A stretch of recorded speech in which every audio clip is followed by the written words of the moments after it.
c'est pas aux gens qui sont dans une qui ñoom ñooy wax nit ki nii nga war a waxee wala nële nga war a waxee. Quand Khalifa Sall était en train de jouer son rôle d'opposant républicain ñoom amul lu ñu tegul ci boppam. Khalifa Sall musuñu ko gis mu jël xeex ne day xeex ak ay policiers. Leur président de la République aujourd'hui si on respectait juste les textes ak li ñuy teg moom la ñu gis mu taxaw fa les policiers yi ne leen du leen jàll mu téye xeex Mohamed la vidéo elle est là ou elle n'est pas là. Kan la ñu gis policiers yi ñëw wër otoom ne ko génnal mu ne du ma génn bay woo Jibi Gueye mais loolu est-ce qu'ils ont respecté la loi. Kan la ñu convoqué à un procès mu ne je ne réponds pas à la justice alors qu'il a reçu la convocation en bonne et due forme. Mais l'histoire, ce n'est même pas de l'histoire, c'est assez récent. Mais lui, je pense qu'il va me rectifier. Mais là, c'est des faits. Donc, loolu bu ñu ci une victimisation moom ñi ci am médaille d'or am ci médaille olympique xam nañ ko parce que nit moo ñëw ne dama doon victimiser wu pendant combien d'années en réalité pendant combien de mois dama doon tappale loolu victimisation mënu ko weesu nit ñi di ko tàccu devant 15 000 personnes. Donc ce mot-là même bu doon sax le maire de la ville de Dakar da koy essayer gis na ñoo xam ne c'est des champions du monde de la victimisation. Première chose mu ne que en fait le PASTEF n'est pas derrière. Moi, je veux leur donner une présomption positive. Oui. Parce que dans la vie, on interprète, on peut avoir raison ou faux. Mais, tey lan la ñu gis mooy bi ñu waxee affaire judiciaire bi. Le procureur, comment il s'appelle? Le préfet. Amuñu ñoom cellule de communication. Bu war a jànkoontoog nit en tant qu'élu bi nga xam ne ñun la ñu confisquer suñuy droit. Pourquoi c'est eux en tant que politique ñoom ñooy ñëw depuis le début di défendre le préfet ak la décision du préfet yéen kañ mandoo leen wax du ngeen toog seen coin ngeen mandu ba décision bi génn ñun ñi nga xam ne la ñu bundu xataal on a le droit de dire dañ ñu tooñ mais yéen bu dee takkoo leen ci lu ci seen yoon. Mais Aïda, c'était plus simple que le président jël décret. xaaral dinaa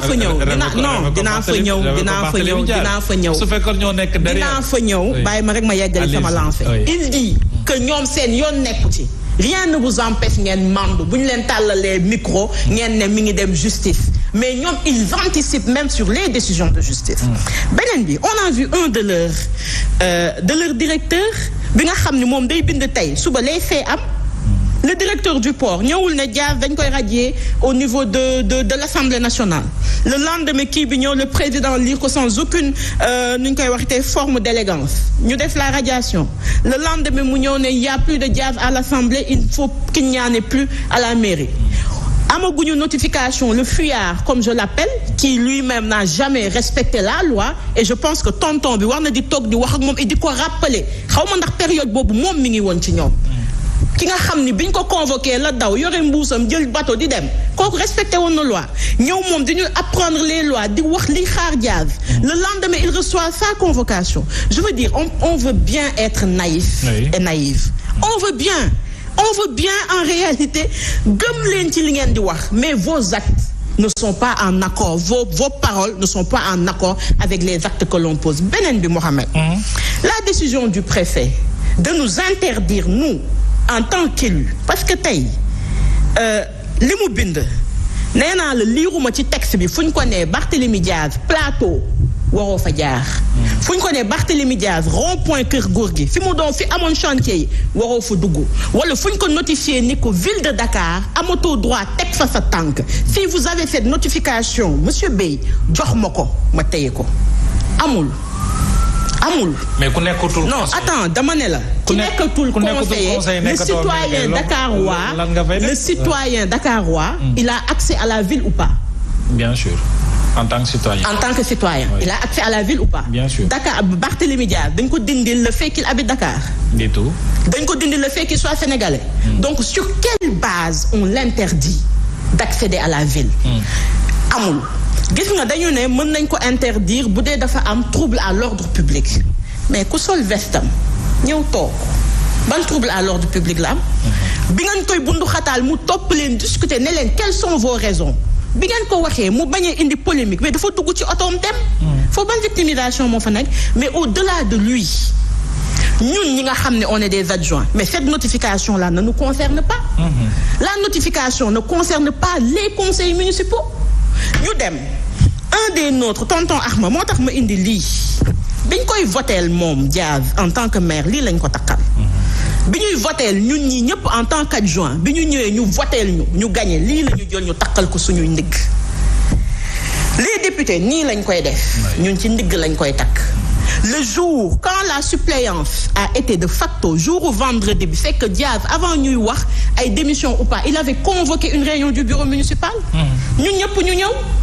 le temps que ñu koy génnee ñu ne non Barthélémy dem na la suppléance est de facto la première adjointe ne on va tenir notre réunion du bureau municipal ils nous disent dégage ñu ne non peut-être contexte bi ak tey ni mu mel mais nañ leen déglu nañu ñibbi mais Mohamed ñu ñibbi la première adjointe def une autre convocation en bonne et due forme nañu le lundi réunion du bureau municipal parce que comme je le dis nous sommes dans l'urgence pour voter notre budget bien sûr ñu ñëw en tant que adjoint tonton Ahma takk écharpam ñun ñu ñëw yore suñu ay cartes les policiers nañu mënoo leen accéder à la ville de Dakar fu ñu ko teg te joxuñu ñu benn notification ñu dem ci préfet parce que comme je le dis il faut à un moment donné qu'on sache qu'on n'est pas en politique c'est une institution ñu dox dem ba ci préfet d'abord il a refusé de nous rencontrer ensuite il dit je rencontre une ñu ne ko non vous devez rencontrer les plusieurs mu ne non donc je prends 2 ñun notre question c'était pas au préfet de nous dire tel ou tel c'était de lui dire monsieur le préfet lu tax mënuñu dugg à la ville c'était quoi le problème mu ne ñu j'ai entendu et j'ai pensé que da ngeen am conseil municipal ñu ne ko ok vous avez entendu vous avez pensé la première adjointe wan ko la convocation en bonne et due forme mu ne ah ok je ne savais pas mais laissez-moi parler à mes supérieurs on peut douter ou pas mais loolu bi mu amee ñun ñu dem ci annexe ville bi ñu def suñu réunion mais Mohamed le préfet n'a pas à penser il n'a pas à interpréter il a à faire face à des faits parce qu'à la limite yow on peut te permettre de penser lui comme vous l'avez dit c'est l'administration et l'administration doit être équidistante par rapport aux citoyens sénégalais et qu'est-ce qui s'est passé pour qu'ils puissent penser mooy un de leurs militants qui est conseiller municipal est parti dans une autre chaîne ñëw ne dafa am conseil municipal boo xam ne convoqué wuñ ma que ñii dañuy complot ak leneen mais conseil municipal bu amee le bureau municipal n'est pas tenu d'inviter le préfet le bureau municipal se réunit ne telle date la ñuy réunion ne lii mooy doon ordre du jour bi def préfet bi PV joindre ko il invite le préfet invite le percepteur ne leen on vous invite mais il convoque les conseils municipaux qui sont tenus de venir donc le préfet bi loolu bi wax ñàkk wax dëgg boobu amee le matin mais na woo le secrétaire général ne ko lu xew na woo en fait le directeur de cabinet ne ko lu xew defu ko mu ñëw mu jël une décision il a confisqué nos droits les plus élémentaires ci loo xam ne tegu ko fenn mais je lui dis lui kooku dem télé wax est-ce que moom dafa am vote bu ëpp man vote bi ñu ma voté ñun ñaara yem donc bu ko déggee say ñaari doom bu ñuy xuloo wala ñuy xeex bu kii ñëwee ne lii la woowal keneen ki nga wax ko donc en gros Mohamed pour résumer pour dire que aujourd'hui li am fii musta am parce qu'au-delà du maire la ville de Dakar bi ma expliqué bi nga xam ni liñ ko def c'est flagrant nit ñaa ngi koy gis ils veulent aujourd'hui menacer les élus de la ville de Dakar tout ba pare sax di yegg naan une délégation spéciale parce que JOJ 2026 yi moo leen tiital et ils ne veulent pas qu'il y ait des gens qui portent ça alors que les 100 conseillers de la ville de Dakar ont été élus de la meilleure des manières et li may kaas nii Mohamed moi je m'attends à ce que monsieur